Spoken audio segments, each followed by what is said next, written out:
जदि सबु घर भली आपणक घरे भी समस्ते टमाटो सॉस खाइबाकू अधिक पसंद करथांती ताले एई भिडियोटी आपणक पई मु आगुरु भी टमाटो सॉस रो रेसिपी शेयर करथिली। सेटा पियाज रसुण रो सहित थिला आ ताकू आपण बहुत अधिक भल पाइबा देइथिले, सेति पई आपण समस्त को बहुत बहुत धन्यवाद।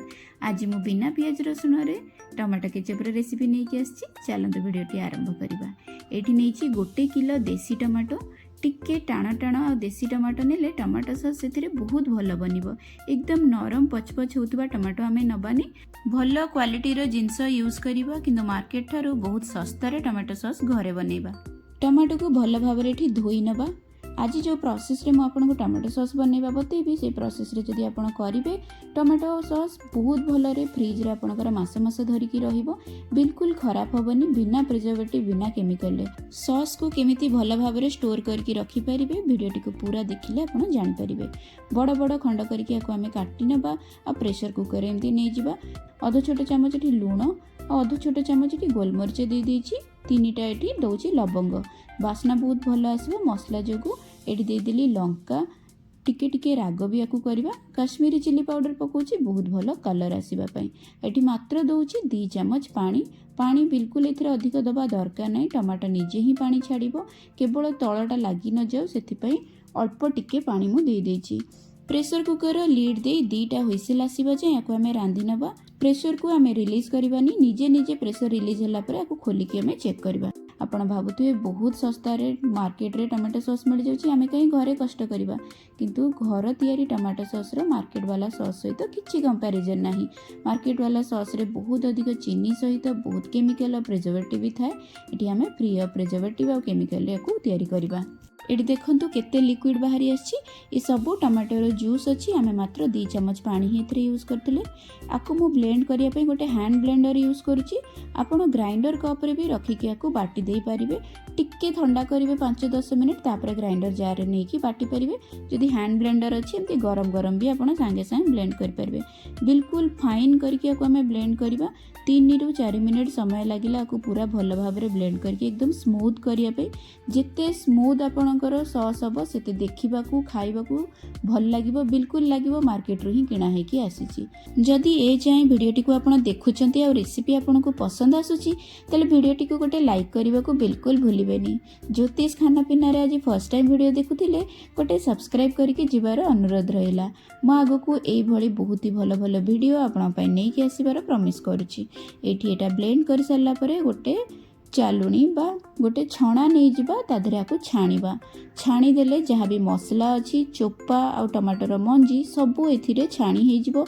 छाणीबा पई छोटो कोणा थिबा छणा यूज कले टमाटो सॉस टी एकदम स्मूथ आ सिल्की हे कि बाहरिबो आ खाइबाकू आ देखिबाकू बिल्कुल मार्केट भली ही लागिबो।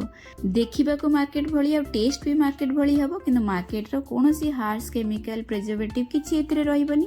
तेनु आपण छुआ को भी देई परिबे, घरे बड़ लोक भी खाई परिबे, एजेड लोक खाई परिबे, समस्त को पई एटा बहुत ही सेफ। छाणी देला परे आकु हमें पुणी थरे प्रेशर कुकर को ट्रांसफर करबा बा कड़ाई को ट्रांसफर करके आकु एबे रांधिबा। एठी रांधिला बेले आपण टिके पेशेंस रखिया को पड़िबो आ धीरे धीरे स्लो फ्लेम रे आकु चले चले हमें रांधिबा। प्रथमे 5 ରୁ 7 मिनिट आकु हमें रांधि नबा, तापरे एथिरे हमें पकेई देबा चीनी।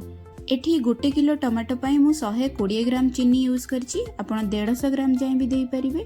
बहुत अधिक मीठा नुहे, किंतु परफेक्ट मीठा हबो, बहुत अधिक टेस्टी बनिबो एतिकी चीनी रे। चीनी पकेइला परे आकु पुणी थरे हमें रांधिबा। धीरे धीरे देखिबे आपण चीनी पकेइला परे टमाटो सॉस रो कलर चेंज होबा स्टार्ट हबो, यार कंसिस्टेंसी भी चेंज हबो। तापरे आकु आपण प्लेट रे पकेई की चेक करिवे। केमिति जानिबे आपण टमाटो सॉस हेछि सेटार भी ट्रिक अछि। एठी देखंतु सॉस मु पकेई की देखिली, जोठी मु सॉस टा पकेई थिली तार जो प्रथम जगटा को से छाड़ी की तळ को पळै आसिला। फर्स्ट येटा को से छाडुची, ता माने जानिबे जे टमाटो सॉस आपनकर एठी रांधी हेइनी। टोटल रांधिबार एठी मोर 15 मिनिट समय हेइ गलानी, किंतु टमाटो सॉस भल से रांधी हेइनी। ताकू पुणी थरे हमें रांधी चलिबा। पाखापाखि 25 ରୁ 30 मिनिट एटा को रांधी नबा। तापरे मु आउ थरे एटा को चेक करके देखुची एटा हेलानी कि नै। जदि टमाटो सॉस जोठी आपण पकाउचंती सेही जगह रे स्टेबल रहूची, खसिकी तळ को आसुची, किंतु निजर ओरिजिनल स्पेस को छाडुनी, ताहले जानिबे जे टमाटो सॉस आपनका रेडी हेछि। एठी देखंतु तलू आसला कि निज जगह छाड़ानी। ये आम पकई नवा भिनेगार आ चीनी जो टमाटो सॉस रे परफेक्ट खट्टा मीठा टेस्ट गोटे आसी थाए। ये देखो मु व्हाइट भिनेगार यूज करुच्ची, बिल्कुल एमती क्लीयर पानी भली देखा भिनेगार ही पकेबे आपण। अलग कौन कलर वाला फ्लेवर वाला भिनेगार यूज कले टमाटो सॉस रो टेस्ट भी चेंज हो। मुझे 60 ml माने 1/4 कप पकई भिनेगार। अधिक पकईदेले यहाँ खट्टा अधिक हो। भिनेगार को जब बहुत समय रांधि देवे भिनेगार रो टेस्ट भी उड़ीज, खटासटा भी उड़ीज। तेणु पूरा जिते सॉस रेडी हो आसो लास्ट को ही भिनेगार पकईकी आउ 2-3 मिनट कुक करके आपण ओल्हे नेबे। ये देखो कंसिस्टेंसी बिल्कुल मार्केट भली होती। ये आउ थे पकईकी देखुची, देखो केमती देखा जाउची। आग भली एमती छाड़ी छाड़ी जाउनी, बिल्कुल स्टेबल रोचे ऊपर तल जाए। ये भली ही आपणकर टमाटो सॉस लास्ट को हेबो। जानवे एटा पूरा रेडी हो गला। गैस ऑफ करके आपको किछि समय आपण ठंडा करनेबे। देखो केमिति कोट हो जाउची डंकी रे। एटा एकदम ठीक परफेक्ट कंसिस्टेंसी अच्छी।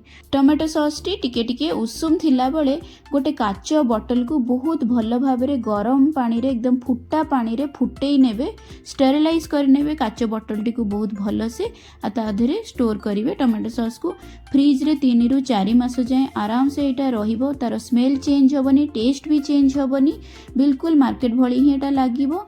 इतरे आम पियाज रसुण भी पकई ना आपण ओषा व्रत दिन भी टमाटो केचप को खाई परिबे। गोटे थर ये रेसिपी को ट्राई करेंगे और मते कमेंट रे जनइबे आज रेसिपीटी आपको केमिति लागिला। देखा पुणी थरे आउरी गोटे बढ़िया रेसिपी सहित। रहिली, नमस्कार।